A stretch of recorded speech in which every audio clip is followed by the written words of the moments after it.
इस वीडियो में Babul Khan versus state of Karnataka case को डिस्कस करने से पहले मैं आप लोगों से 10 सवाल पूछूंगा जो इस केस और सिटीजनशिप एक्ट से रिलेटेड हैं और कॉम्पिटिटिव एग्जाम्स के पॉइंट ऑफ व्यू से भी इम्पॉर्टेंट है। फर्स्ट क्वेश्चन, वो कौन सा इनैक्टमेंट है जिसके अकॉर्डिंग इलीगल माइग्रेंट्स यानी अवैध प्रवासियों को डिटेंशन सेंटर भेजा जाता है। सेकेंड, क्या इलीगल माइग्रेंट को एक्विट यानी बरी करने के बाद कोर्ट उसे डिटेंशन सेंटर भेजने का ऑर्डर दे सकती है या नहीं। थर्ड, वो कौन सा एक्ट है जिसे सिटीजनशिप एक्ट 1955 का सिस्टर इनैक्टमेंट बोला जाता है। फोर्थ, वो कौन सा एक्ट है जिसके अकॉर्डिंग किसी भी इंसान की नेशनलिटी यानी राष्ट्रीयता को डिसाइड किया जाता है। फिफ्थ, कोई सिटीजन है या नहीं इसको कौन सी अथॉरिटी डिसाइड करती है और इस डिसीजन को अपील में चैलेंज किया जा सकता है या नहीं। सिक्स्थ, क्या भारत में पैदा होने मात्र से ही नागरिकता मिल जाती है।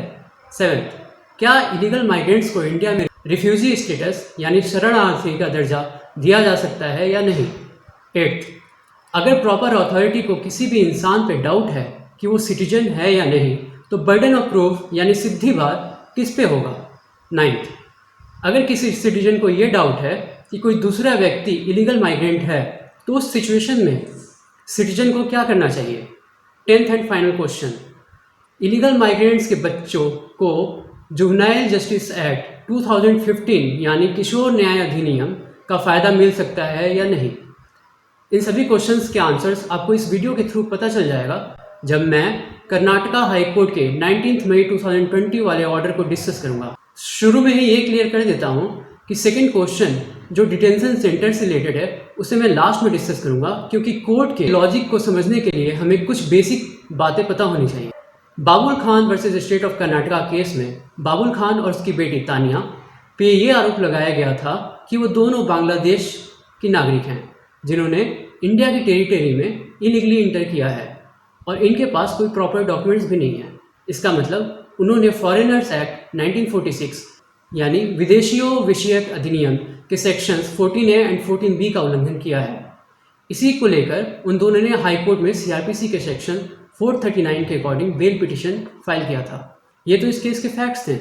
अब मैं कोर्ट के ऑर्डर को डिस्कस करूंगा।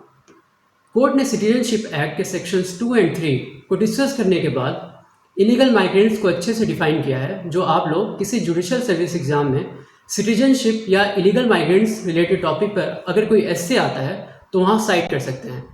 कोर्ट के मुताबिक अवैध प्रवासी वो लोग हैं जिन्होंने इस देश में प्रवास वहाँ के आव्रजन कानून यानी इमिग्रेशन लॉज के उल्लंघन में किया है और उन्होंने इस देश की नागरिकता अब तक नहीं ली है, या वो लोग जो इस देश में बिना किसी कानूनी अधिकार के रह रहे हैं। अगर आसान भाषा में बोला जाए तो अवैध प्रवासी वो लोग हैं जिन्होंने नागरिकता कानून के तहत अपनी नागरिकता प्राप्त नहीं की है फिर भी वो इस देश में रह रहे हैं। कोर्ट ने यह भी बोला कि उन बच्चों को केवल इस देश में पैदा होने मात्र से ही नागरिकता नहीं मिलेगी जो इस देश में पैदा तो हुए हैं पर उनके पेरेंट्स या उसमें से कोई एक भी इलीगल माइग्रेंट्स हैं। ये बात तो सिटीजनशिप एक्ट के सेक्शन 3 के बेयर रीडिंग से भी क्लियर हो जाता है। फिर कोर्ट ने CAA 2019 को डिस्कस करने के बाद ये भी क्लियर कर दिया कि पिटिशनर्स यानी याचिकाकर्ताओं को नए कानून का फ़ायदा नहीं मिल सकता क्योंकि ये लोग हिंदू, सिख, बुद्धिस्ट, जैन, पारसी या क्रिश्चियन समुदाय से नहीं हैं। इसी संदर्भ में कोर्ट ने फॉरेनर्स एक्ट के सेक्शंस 14, 14A एंड 14B को भी डिस्कस किया जहां इलीगल माइग्रेंट से रिलेटेड ऑफेंसेज और पनिशमेंट के बारे में बताया गया है। कोर्ट ने इसके अलावा foreigners report to police order 2001 के ऑर्डर 2 का भी जिक्र किया जिसमें नागरिकों की ड्यूटी के बारे में बात करते हुए यह बोला गया है कि अगर किसी सिटीजन को डाउट है कि किसी विदेशी ने भारत में इलीगली इंटर कर लिया है या कहीं इलीगली रह रहा है तो ये उस सिटीजन की ड्यूटी होगी कि इस बात की सूचना वो 24 घंटे के भीतर पुलिस को दे। कोर्ट ने इसके बाद फॉरेनर्स एक्ट 1946 को डिस्कस करते हुए पूरे प्रोसेस को बताया कि कैसे किसी इंसान की नेशनलिटी को डिटरमाइन यानी निर्धारित किया जाता है। इसी एक्ट के सेक्शन 8 में यह साफ साफ लिखा गया है कि अगर प्रिस्क्राइब्ड अथॉरिटी यानी विहित प्राधिकरण ने किसी के नेशनलिटी को लेकर अपना फैसला दे दिया है तो उस फैसले को फाइनल माना जाएगा और उस डिसीजन को किसी भी कोर्ट में चैलेंज नहीं किया जा सकता। फिर असंतुष्ट यानी अग्रीव्ड पर्सन के पास बस एक ही रेमेडी बचती है कि वो उस डिसीजन को रिवाइज करने का एप्लीकेशन सेंट्रल गवर्नमेंट को दे।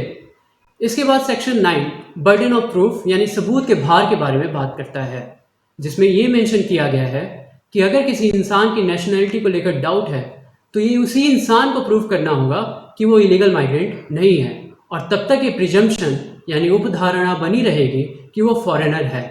इस तरह उस इंसान पे रिवर्स बर्डन लागू होता है।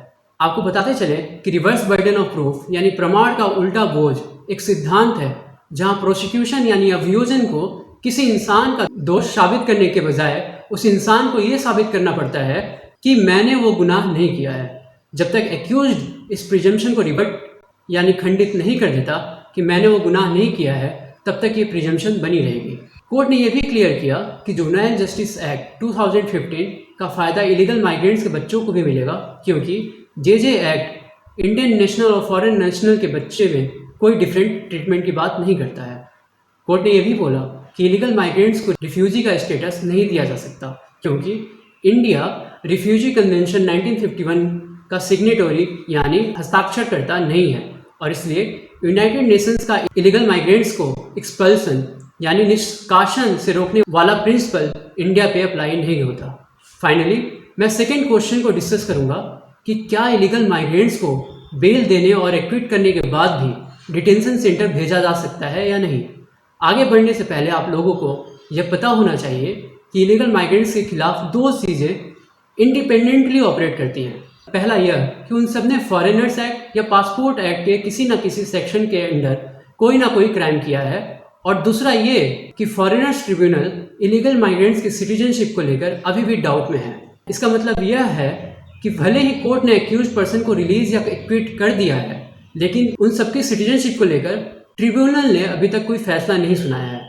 अगर आपने ऊपर की बातों को ध्यान से सुना होगा तो आप सबको याद होगा कि कोई भी इंसान नागरिक है या नहीं, इसको डिसाइड करने का राइट कोर्ट के पास नहीं बल्कि ट्रिब्यूनल के पास है। हालांकि कोर्ट ने प्रेजेंट केस में दोनों के पिटीशन को अलाउ कर दिया, पर साथ ही साथ ये बोला कि इनको बेल तो दिया जा सकता है, पर बेल देते समय अथॉरिटीज़ को इन्फॉर्म करना पड़ेगा ताकि इनको डिटेंशन सेंटर में रखा जाए। और अब तक आप लोगों को ये पता चल ही गया होगा कि इनको एक्विट करने के बाद भी डिटेंशन सेंटर क्यों भेजा जाएगा, क्योंकि इनकी नेशनैलिटी यानी राष्ट्रीयता को लेकर अभी भी डाउट है, और ट्रिब्यूनल का इस बात पर अभी तक कोई फैसला नहीं आया है।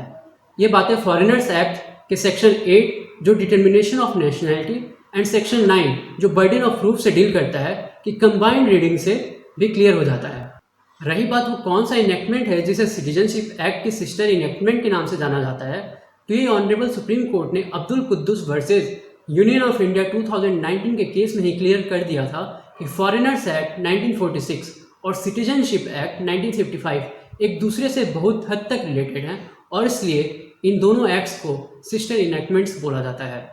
उम्मीद है मुझे कि आप लोगों को इस वीडियो के थ्रू काफ़ी कुछ नया सीखने को मिला होगा। अगर मेरा सोचना सही है तो फिर आप लोगों को इस वीडियो को लाइक और चैनल को ज़रूर सब्सक्राइब करना चाहिए। धन्यवाद।